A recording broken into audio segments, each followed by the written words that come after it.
Hey there, I'm Matt, And I'm Ollie. Welcome to Starting Strong, Thriving in the First Years of Preaching. a podcast where we help preachers starting out in ministry to navigate the journey from seminary to Sunday morning.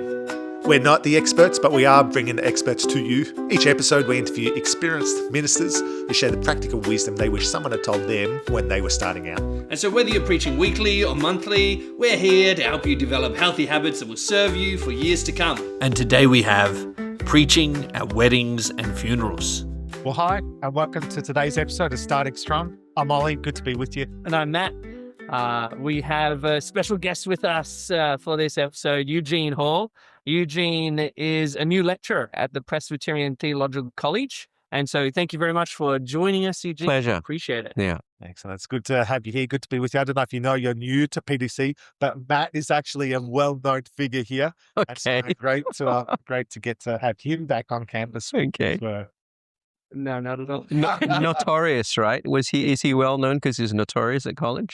Well loved. Well loved. Okay. Yes. Yeah. But we usually like to get to know you Yeah. at the start, Eugene. And so we ask two 30-second questions, Okay. one at the start, one at the end. The first 30-second question is, who are you? Give us a snapshot of who you are and also Okay. your preaching context today. Okay. So I'm from Sydney, obviously. I've been in Melbourne 17 days. This is my 17th day here. So second week at the college. I've been pastor in Sydney for the last 26 years. I've pastored a church that we planted 26 years ago called Grace Point, married to Pauline, 2 adult kids. My daughter got married 2 weeks ago. Happy, sad. And my son got married exactly 1 year ago. And so lots of changes for us. So that's a bit about me. My family, we're a migrant family, but we've lived here for over 40 plus years. What else can I say? Oh, that's right. I'm actually the lecturer in practical theology at the PTC in evangelism and mission. And so, but by and large, is a change. But the last 26 years, my ministry has mainly been in the local church, preaching and teaching in the local church, pastoring the local church. Yeah. And so with that then, so either at your church that you've just moved from or in the 17 days since you've been here, what's been a particular joy in either of those ministries over the last year or so? Joy for me, I think is seeing people love the local church. I think when the body of Christ in covenant relationship and are committed to each other, and they love the local church in the seasons of up and down, that's what brings me probably the greatest joy. And I see that because I spent 2 months in Malaysia as well, serving a church in Malaysia before coming. Yeah. And so seeing people love and serve their church, especially people who have given themselves to committing to the church. Because, we live in a season where, a culture of high consumerism, low commitment. And so we're going against the grain of culture. And so when you see people committed to the local church, 5, 10, 15 years, that brings me joy. Because I think that's when we see the most fruitfulness. Yeah. So. And what's wonderful about that is hearing the lecture on mission evangelism say that emphasis, which is beautiful. Yeah. That's excellent. And we also love to hear from guests. What was your very first sermon like? Sometimes it makes me feel a bit better when mine is and sometimes it's good to hear people who just... Yeah. I thought about that. And when I think of my first sermon, it actually wasn't when I started in parish. It was actually when I was a student at college. And so the reason why I remember my first sermon is because the way it worked then is we would preach once a month. And so my trainer or my pastor at the time, Joe Mock, he would roster me on for the 4th Sunday of the month. And one of the first sermons I had to preach was 1 John 4, testing the spirits. And I remember looking at the passage going, what am I going to do with this? Like, preaching on testing the spirits. And so I remember saying to Joe, I said, look, Joe, this is like one of my first or second sermons. Look, can we do a swap? Right? And Joe actually said, no. He said, when you get out into parish, you can't just skip passages. So as you preach through the text. Yeah, so that was one of my first sermons. I don't actually remember what I preached. I just remember going, oh, this is really, really hard. And I thought, okay, I just have to plow through it. But it did teach me, that we don't always get to pick what we want to preach. We preach through the text, and when we get to things we're not comfortable with, we'll still have to work through them. But that was my first thought. Yeah. First sermon, just given a passage that I knew nothing about, that was hard. Yeah. A good introduction. Yeah, to training. Back then, you call it FES here as well. Yeah. Yeah. I think it still was called FES when we were doing it. Yeah. Awesome. But it is our theology in practice. 2 Timothy 3, all scriptures God All breathed. scriptures God So breathed, worth and teaching.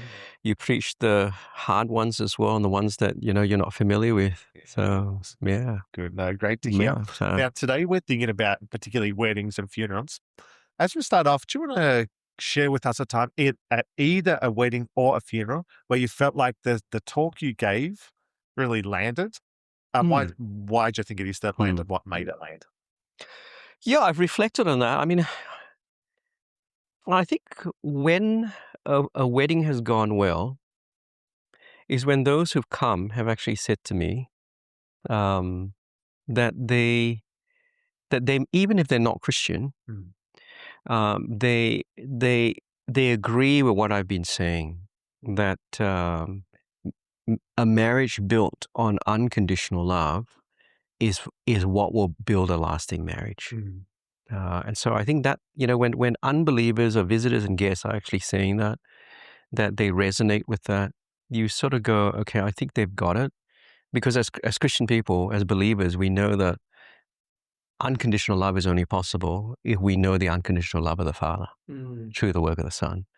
And so, when you have unbelievers actually saying that, you sort of go, well, I think you've got it, because the wedding has been a pointer, or the preaching has pointed us to the true bridegroom, the one who's loved us unconditionally, that makes unconditional love between the couple possible. So I think that's when we've landed it. It's not always easy to get there, but I think that's when they've understood the gospel, or at least part of the gospel. Yeah. Yeah, awesome. And what a joy that is. Yeah. Happen. Thinking first, before we get into the practical of weddings and funerals, even just thinking theologically and purpose, why do we do weddings and funerals? What are they for? Yeah, I mean, we said a little while before the recording started that it's a challenging thing, because in the history of the church, weddings and funerals in particular have always been private events. And so, if you look at the, if you 1564, I think it's Book of Common Order, funerals are private affairs. There was no singing, there was no preaching, there was no reading of the Bible, and that was probably in response to Roman Catholicism, prayers for the dead, and so under Calvin and Knox, you died, and then they would bury you. Right, which is not what we do today. Yeah. Weddings were actually conducted on Sundays as part of the Sunday worship. Right, so that's quite different, right? Before the preaching of the word, but if you look at the Book of Common Order now, they're actually they're considered worship services. So our Presbyterian code actually calls them special occasions, but they're considered worship services. So they're actually considered public events. Centered on the word. That's why the word is actually preached. And so they're not private events, they're actually worship services. And so often I think when we think of weddings, they're not for the couple. And in fact, the funeral is actually not even for the deceased. They're actually gatherings where we obviously celebrate marriage before God and the covenant that's made before God, but they're pointers. They actually point us to the gospel, the true bridegroom, who loves the church and laid down his life for the church, or the funeral. I think your Book of Common Order, I think, which most of us haven't looked at, but we should. It actually says that funerals are witness to the resurrection. So we grieve, we remember the deceased, we celebrate the life of the deceased, but they point us to the hope of the gospel. And so that's how really we should be viewing weddings and funerals, not as private things or for them, but much broader, as public events where the gospel's at the center. Yeah. That leads really well Yeah. into the next question. So think about weddings.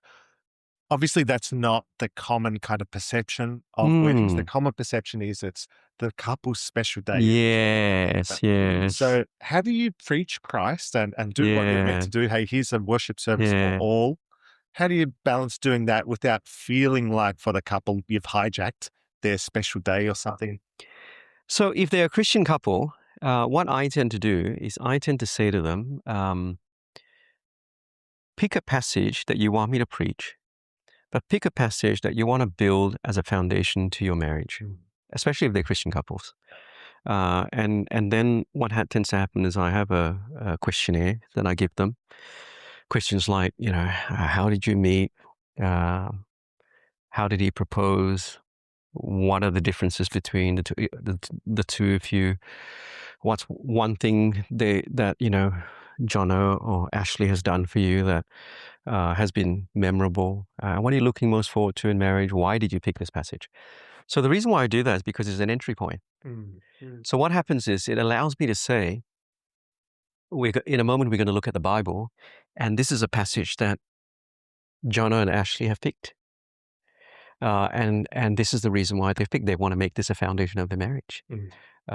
So often, with our guests, they come, especially if they're not church people, they haven't come for me, or they haven't even come to hear the sermon, right? They've come for the special day of the couple, right? The couple. But that becomes an entry point because this is special for the couple. And so maybe this is worth listening. And what happens is being able to share why the couple have picked this is the entry point to the gospel. And so we're not taking away from them, but we're actually putting the gospel and the Lord Jesus at the center because the couple wants to make this the center, and it's a good reminder to them as well. Yeah. Yeah. No, that sounds like an excellent way to go about it. What are some ways that some guys don't go about it well? I know for one of my first weddings, I made some deadly mistakes. Except, what are some common areas that guys should avoid when they're thinking about doing their wedding? I think you alluded to that before. We speak of the wedding service, even in a public setting, as the couple's day. And that's not always very helpful. It distracts and it takes away. So, that's unhelpful, which is why, the liturgy is so important. At the start, we've got, we talk about, especially when the couple was getting married, we have an introduction to what marriage is about. So those traditional liturgies are very helpful because they keep things centered. And so we've got to think about how we do the liturgy. It's good to mention the couple, but it's not about the couple. Yeah. I think that's good to remember. Yeah. And so if it's not about the couple, but you're wanting to mention them, do you have, it might differ from sermon to sermon, but do you have a loose kind of guideline of how much then will you mention and talk? Will it only be at the start when you're saying this is a passage that's special to them? No, and that's why the questionnaire is important because what happens is the anecdotes about the couple that they've shared, it's worth thinking about how you can use them to illustrate gospel truths when you preach. And so that's why the questionnaire is important, because you're finding anecdotes because people want to hear about the couple, especially if they guess. And so being able to share those anecdotes and use them as pointers, that's a useful thing, So I remember Matt and Kim in our church, they got married, and I think, every couple picks, I think it's 1 John 4, right, 7 to 12. Everyone picks that one. And so on the unconditional love of the Lord Jesus, and I asked Matt and Kim, I said, what's the most memorable thing Matt has ever done for you? And so Matt is actually a very experienced skier. And so he took Kim snowboarding with a group of friends, and she's not good. She's a beginner. And so Kim actually tells me this story of how, if you're a skier, you want to catch fresh powder. Everyone wants fresh powder, right? And so everyone just goes for it. And so she gets left behind. And she actually said to me, but what I remember most was Matt stayed with me. He stayed with me. I was crying. I kept falling over. He stayed with me. He waited for me to get up. He encouraged me. And every time I fell, he would help me up, and we slowly made our way down. Right. And I said, and so, stories like that, I said, that's actually a picture of unconditional love. Right. Because Matt doesn't say, Kim, keep up with me. For form, or I'll leave you behind. You see, only a relationship built on unconditional love will last. In fact, we want to be loved in an unconditional way. In fact, when conditions are placed on us, what happens? It crushes us. And so that becomes a pointer, because it points to the one who has loved us and who doesn't say, be good enough and I love you, be beautiful enough and I love you. No, he actually says, I love you even at your worst. Right? And that's the model, right? So that becomes the entry point to a passage like that. So I think we're trying to use those anecdotes. How can they help us? And so I think that's what we need to do in our preaching, especially with weddings. Yeah. That's great. So Yeah. you're using the stories about the couple to point towards the gospel. Yes, that's right. That's right. That's right. Does it change, or how does it change if it's non-believers? So wedding of non-believers, how might that impact us? Yeah, weddings of non-believers, normally with the if they're not Christian, I'll pick the passage. Yeah. But I still have a questionnaire because I want to know about them. I want to know the memorable things, how they express love for each other. The other thing about marriage between unbelievers as well is often it's an opportunity to walk them through what Christians believe about marriage. So my general practice in parish was always, if a couple wanted to get married, they weren't from our church, and they weren't people of faith, or they didn't profess faith, loosely speaking, they might be, we could call them God-fearers, maybe. I would walk through what Christians believe about marriage. I would talk about the vows they would be making. We'd even offer to do premarital with them. And if they were happy to go ahead with those vows, knowing that they're making these vows before the God of the Bible, we would actually go ahead and actually marry them. So for me, that's how I've tended to work. But again, the illustrations pointing to the gospel actually come from the life of the couple. Yeah. See, even it's interesting because even unbelieving couples will actually agree with you that they want an unconditional love relationship. So often I'll say in a wedding sermon, when we get to know each other, or in any relationship, it starts conditionally. I looked across the room, my heart started to pound because I was attracted to something, right? But if you stay in a relationship built on conditional love, it's not going to last, because at some point, they're going to actually grieve you and hurt you and disappoint you, not meet your expectations. So it's got to go beyond. And so it starts conditionally, but it's got to go beyond, because only an unconditional love will last. And so even unbelieving couples agree with that. And so and the Bible's been teaching that for millennia. And so it's good to show people that. It's really good to show people that. Yeah. So it's not just the chemistry at the start. It's correct. Relationships have to be built on unconditional love. It's actually really good timing that we're doing this, because Ollie's got a wedding coming up. Okay. And one of the struggles with some guys preaching a wedding is the cringe factor with humor. Not that Ollie has this with personal stories, humor at times. How do you avoid that cringe, or how do you just be careful with the humor and the personal stories that you might put in there? So I don't tend to tell personal stories about myself.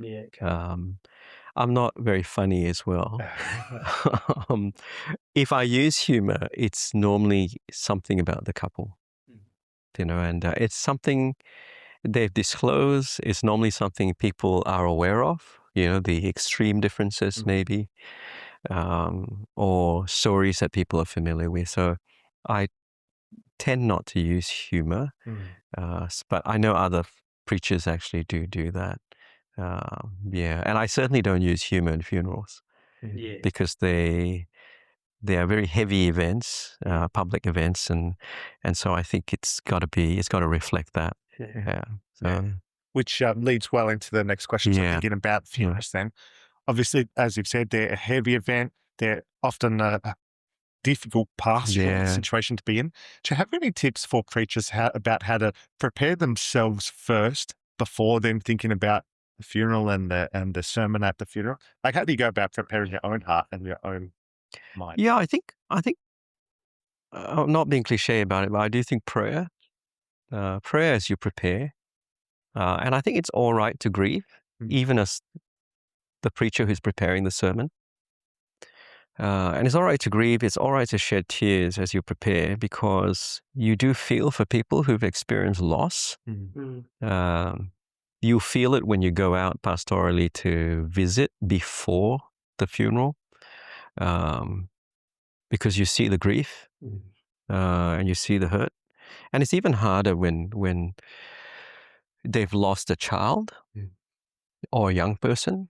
And so I think it's okay to shed your tears and to do that in the study, because you need to do it at some point, and you certainly don't want to do it when you're leading the service and when you're preaching, because people are actually looking to you at that point. And I think at that point, you need to be a stabilizing, calming presence to what's actually happening.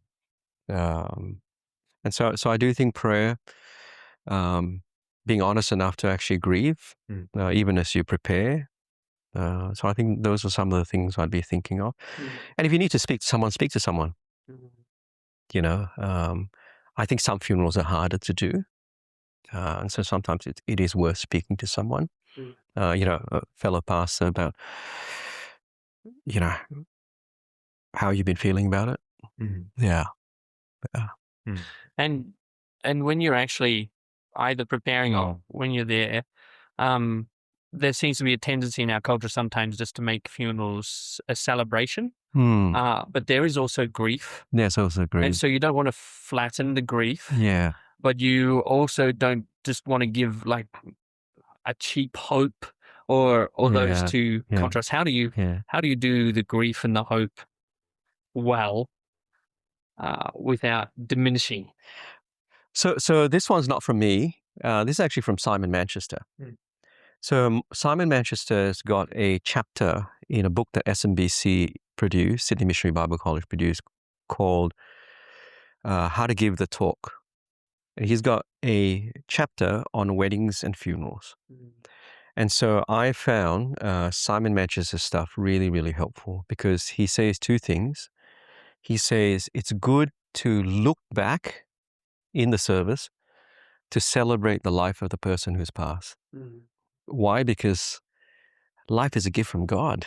They've touched us in some way. They've contributed to our lives. They've blessed us. Even if they weren't followers of Jesus, life is a gift from God. So it's good to celebrate their lives, give thanks for that. And so that's the bit where you can celebrate life. But he says we've also got to look forward. And here's the thing. Death is actually painful. Death actually separates. And so it's good to acknowledge that, to actually say, we're grieving. We're hurting because we've experienced death. It's separated us from the one we love. It's actually good to acknowledge that because that will open the door for you to then look forward. So he says, look back, but we also want to look forward because we have got to find a way to look forward. And so I'd say you don't want to say in a funeral, in a couple of weeks we'll all be fine, which I've heard, because you can't promise that. I can't say to someone who's lost a son, a 16, 17-year-old son, in a couple of weeks, you'll all be fine. Well, you won't. We know pastorally, you will not be fine. And you may not be fine for years, So Simon Manchester says, it's good to say, look, we know that we are going to be hurting. We know we're going to be grieving, and so we need to find a way forward. And that becomes the entry point for the hope of the gospel, right? And so I tend to preach from, I tend to do John 11. So I probably have 2 or 3 passages for funerals. The person who's lost a loved one, I think they're not normally in a state where they want to pick a passage. They normally leave it to you. Some Christian families who have prepared in advance actually will say, look, my mom's been a Christian for 50 years. Before she passed, she said, this is the passage she wants. I go, well, I can do that too. But if not, I'll go to John 11. So that allows me to say in a funeral, when we're looking forward, it allows me to say, when we turn to the Bible, as we look forward, there is one who understands our grief, who actually wept at the death of a friend. And you find that in John 11. So Jesus didn't just weep. He understood grief, and he offers a way forward. And I'm going to spend a few moments actually talking about a way forward. So that's how I tend to do funerals. But again, that's a model that I saw in Simon Manchester, and then he put it, into book form. And it's really, really helpful. So that's what I use. Yeah. I love that. Yeah. That's useful. So we'll keep an eye out for the book. Yeah. Just wondering with that, does it change it for you, or how does it look like for you if it's a non-believer? How do you preach the hope of the resurrection at a funeral of a non-believer? Like, how does that come to Yeah, so I think the common human experience is death hurts. And so grief is the common human experience. Death is always the enemy of enemies, whether you're a Christian or whether you're not. And so unbelievers who come, they feel the weight of grief as much as the Christian. Okay, and so I cannot promise that the person who's died, if they've not expressed faith in the Lord Jesus, I can't say they're in a better place. I can't say their suffering has ended. I can't do any of that. But I can, in honesty and truthfully, I can say we look back at the life and we give thanks to the life God has given them. So I can do that much. But because grief is the common experience, I can say to the unbeliever in the room that there is a way forward. Christian or unbeliever. And so the Bible offers a way forward because of the person of the Lord Jesus. So I'd want to do that. And I think it can be done that way. Yeah. But you can't promise what the Bible doesn't teach because we're called to be faithful to the scriptures. Yeah. Is there anything else, especially with tone and funeral, like you alluded to, is there anything else that's wise not to say? Like you said, it's not that you'll be right in a few weeks. Is there anything else that we should avoid coming to funerals?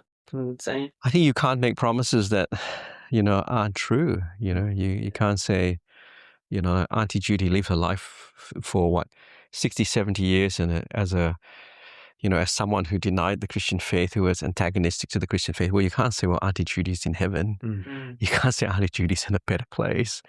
So I think you can't say that. I think the other thing to watch for is that funerals are not evangelistic events, and so we're not there to confront the sin of the unbeliever and challenge them to repentance and faith. But we are there to give them the hope of the gospel, and that's the entry point, because we're there to actually give them comfort in calling them to turn to the one who is able to give them comfort. And so they'll hear the gospel, but they're not going to hear the gospel the way we would necessarily do it in an evangelistic event, where we challenge the sin of the unbeliever. And so I think there's an appropriateness when it comes to a funeral. We want to give them the gospel, but we've got to work out how we do it, because there's many different ways to do it, and it's the same with weddings, because, on the odd occasion you have a great Christian couple. They love the Lord Jesus and they want to see their friends of faith. And then they'll say to you, and I've had this huge, I've got a whole bunch of friends from work coming. I've got a non-Christian family coming. I want you to preach an evangelistic sermon. And I'll go, I don't know whether I can do that because it's a wedding. Because they're going to think it's a bait and switch, right? Right? I've turned up for your wedding, and this guy, is preaching to convert me, which is what I want to do, but not in an evangelistic sermon. So I often say to the couple, look, your friends and family, they'll hear the gospel. There'll be opportunity for them to respond, but it is a wedding. And so the sermon will not be an evangelistic sermon, but they'll hear the gospel. And so I think there's an appropriateness. Yeah. That's helpful. Yeah. That perhaps that's one type of example where there's perhaps some pastoral sensitivity in terms of non-believers. How else are there other situations where you've needed particular pastoral sensitivity that you've tried to balance while at the same time staying theologically true, whether that's broken family in the background or other pastoral issues? Yeah, how do you balance pastoral sensitivity and the complexity of life along with theological faithfulness? I find that it's not hard when you are doing the funeral or you're doing the wedding. Because I think when you're actually doing the funeral, doing the wedding, you're actually in control of a public event. So you know what you're going to say, and you're not having anyone say anything back to you. You're not having any questions thrown at you, right? So the whole question of pastoral sensitivity and theological faithfulness, that tends to take place in a pastoral conversation with the person who's lost a loved one, because that's where you get questions like, "I've just lost my son. Where is he now?" That's when you have to balance pastoral sensitivity with theological faithfulness, right? But in the public setting, because you are in control, there's less of a worry if you've got things right. We've looked back, we celebrated life, and I've not talked about where Uncle John may or may not be because he wasn't a person of faith, but I'm now calling us to look forward, to hope because we're grieving. So I can control that. But in a room when you're visiting someone who's lost a son, and they ask a question like that, that's when it gets hard, right? And so, and again, Simon Manchester's advice has always been, from the scriptures, I don't always know the answers. I don't know the answers to why this has happened. But I do know what God says about how we can move forward. And that's also in a pastoral conversation. I don't know. I can only trust, that God will always do what is good and right. And that's what I will say in a pastoral conversation. And I think that's where you're trying to balance pastoral sensitivity with being faithful to the scriptures. That's where it tends to actually happen. And I have to say, it's not simple. It is very challenging. That's very challenging. Yeah. And even beyond that's in the context usually leading up. Yeah, leading up. Yeah. But even beyond weddings and funerals, is there any advice you'd have for follow-up afterwards as well? Yeah. Even for unbelievers who are going through that process as well? Yeah. So for me, theologically, the way we think about it, if we're pastors, we're shepherds, but we're not just shepherds of the flock. So most of us just think of ourselves as shepherds of the flock, right? But you notice that the model of Jesus, I think it's John 10, he gathers those on the outside and he brings them in. And I think that's part of the ministry of the pastor, right? How do we bring others into the flock? And so funerals, the follow-up is actually important. So I think it's good for pastors to think about that. A note maybe to the family after, the offer to have a quick drop-in to see how they're going and to pray with them. Are there ways the church could actually support them? Meals maybe, because often in times of crisis and grief, no one's thinking of cooking or doing anything like that. I think if you do it right, there'll be opportunities when the season is right to ask them to just pop into the church. We're always available. We're just down the road. We love to be a community that gathers around you. And so I think when those invitations are made, the doors actually the doors open up. Yeah. So I was speaking to my pastor yesterday, because he did a funeral for my auntie in Sydney because I wasn't able to be there. And Joe's been my pastor, even though he's retired. And Joe, if you're watching this, Steve, I still remember the 1 John 4 that you made me preach one of my first sermons. So he said to me that when he was a minister in Singapore, he's a Presbyterian minister, he said, being a bigger church, you do a lot of funerals. They actually had a ministry team that actually ministers to families who've lost loved ones, both in the church and outside the church. That's their ministry. And he says, and we saw people come to faith purely as they not just heard the gospel, but as they practically experienced the love of Christ. People caring for them, the community caring for them. So he said that was a ministry in his church in Singapore. 4 or 5 people on the team. And because you can't do everything. And I think that is especially pertinent if you're doing ministry in country and regional places. So I think Paul Cooper used to be he was my homiletics and my pastoral care lecturer. And I think he used to say that when he went out to his first parish, I think he was doing a funeral almost every week. Yeah. Right. So some of us will go, that's taking away from our weekly preaching and teaching. But others would actually say, well, it's an opportunity for us to be shepherds and bringing others into the fold.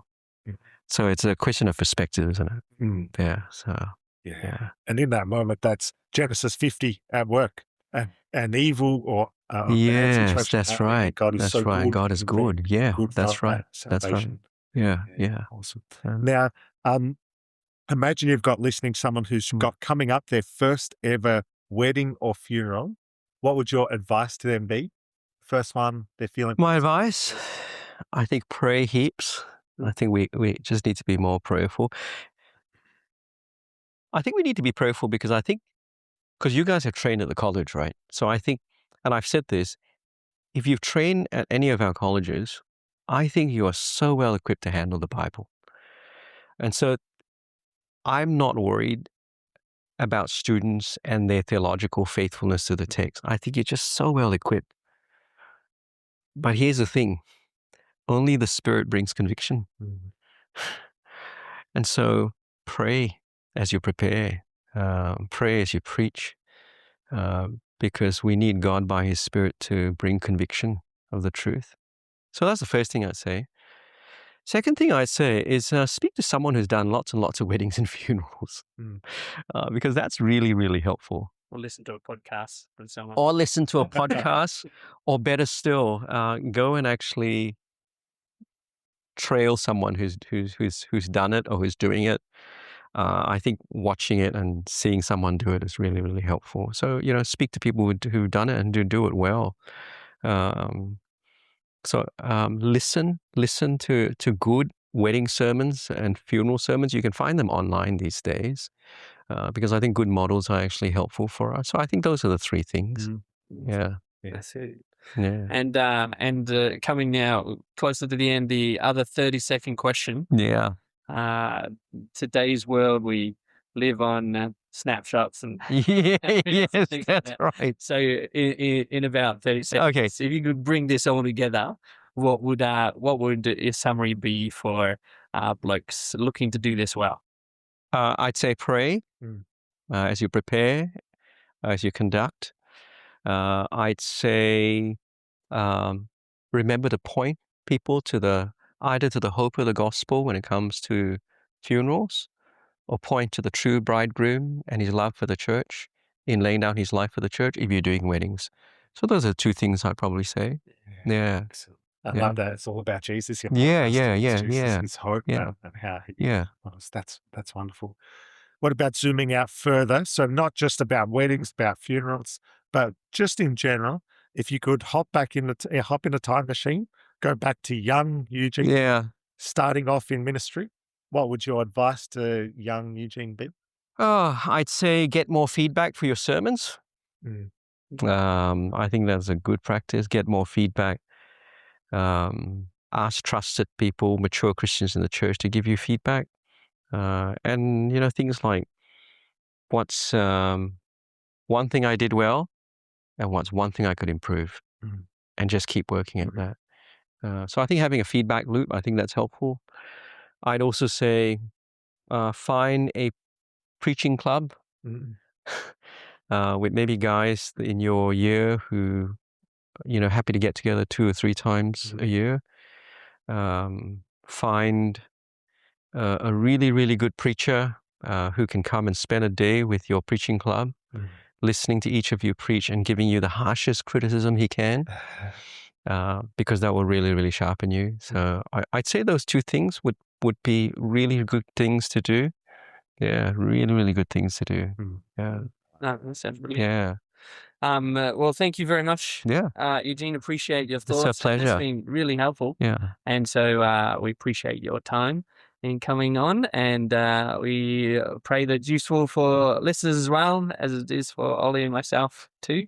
Yes, it is. And we're very glad to have you at PDC. Yeah, I'm excited to be here. In Melbourne. Yeah. Formerly the most livable city in the world. It is the most livable city in the world, as I have discovered. I have to say, your roads are wider. You have nightlife here. It's like Kmart opens 24 hours. That's amazing.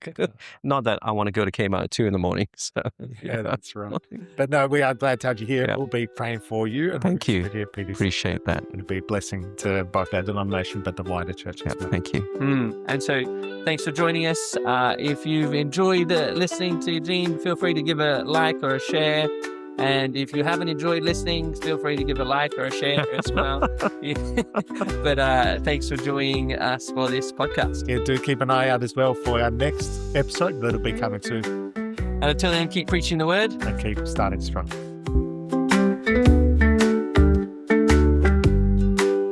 Thanks, Eugene. Thank you for that, guys. Appreciate that. No, I do appreciate that. That was good. Yeah. Yeah, lots of really helpful content there. I love how you kept us focused on Jesus at the heading. It's about Jesus. Yeah, because I've sat through sermons that haven't done that, or I've gone to funerals and it's all about the person who's passed, and I'm just going through so unhelpful. And it's a gospel opportunity. That's what shepherds are there for. And, That's another question we should ask. Is how to do how to help eulogies to go out. Yeah. So I do know. See, Simon Manchester actually says that's why he so clearly has this thing where he says, we're going to look back. And so at that point, he said, if the family of the deceased want to have 2-3 tributes, let them have 2-3 tributes, but they shouldn't have more than 3, because if not, it'll just go on forever. And they all say the same thing. But he says, because when you do that bit, it means that they've got their say. And now, as the pastor, preacher, you now have the last word. Because you want to have the last word. Not the deceased is not the last word, because you preach to the living. And so the last word. Yeah. So what I didn't say, though, is like a lot of the wedding sermons, I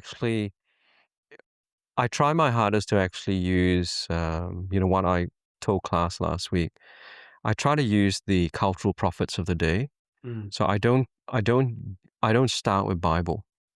I tend to actually start with the secular authorities and what they say. And so the one I tend to go to, which may be helpful for you, I go to Alain de Botton, because he's a secular philosopher who wants Christian values but without the Christian framework. And he writes, that's how he writes, right? He says the Christian values are a good thing, but we don't need Christianity to live this way. And I'm like, yeah, you want the fruit, but not the foundation, that doesn't make sense. But so he writes, he's got a book out on marriage. And he actually says that compatibility is a skill that has to be learned. And when you marry someone, you will never marry someone who is perfect. And so navigating compatibility is a lifelong process of living with an imperfect person. This is from someone who's not a Christian who writes on marriage, right? And so he says it's navigating imperfection. And so then he writes, success in a lasting marriage is navigating imperfection and loving the other person in the imperfection. So I remember reading that going, yeah, it's called unconditional love. Right? And so I often start with Elaine de Botton because I say, and so we all know that. In fact, the psychologist also says that. In fact, no one wants to be loved conditionally because what do we call a conditional relationship where I love you to get something out of you? Well, that's mercenary. Yeah. That's called being a gold digger, right? So we all want to be loved unconditionally. And Elaine de Botton, secular philosopher, says success in a lasting marriage requires unconditional love, And then that's my launching pad to the Bible because the way it works is they pick passages and it allows me to speak of unconditional love. And then that allows me to say, only when you've been loved unconditionally are you able to love someone else unconditionally. Because if you've been loved unconditionally in a far greater way, it means that when I fail the other person, I'm not trying to perform to earn their love because I know I'm already loved unconditionally. That will motivate me to just keep persevering. When the other person fails me, I'm not going to crush them and demand, right? Because that's also conditional love. I'm not going to make demands of them because I know that God has loved me in an unconditionally way when I failed. And so that helps me love them unconditionally. And so the power to loving unconditionally doesn't come from within. It only comes when you know a greater unconditional love. So the non-Christians in the room tend to actually go, I agree with that.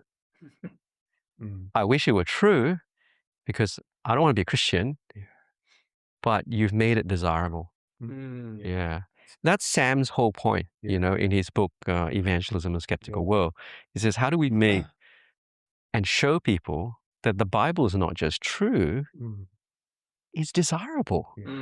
Even if I don't want to accept this, they leave going, That'd be nice. That'd be nice, right? He came on for an episode of the podcast for season 2, and that was his big kind of 30-second was what's he? So his topic was evangelistic. Evangelistic talk. Potentially with weddings in terms of lots of non-believers there. But his point basically was that he wants them leaving at the end thinking God is more. Jesus is more beautiful, more desirable, absolutely. Something they long for than when they began. And they might not have become a believer yet, but you've kind of nudged them towards seeing it as a good thing. That's right. You're actually tapping into desire. And that's what the cultural apologetics stuff's actually doing. Just tapping into desire, truth, beauty, and truth, goodness, and beauty. Those three things we're trying to tap into.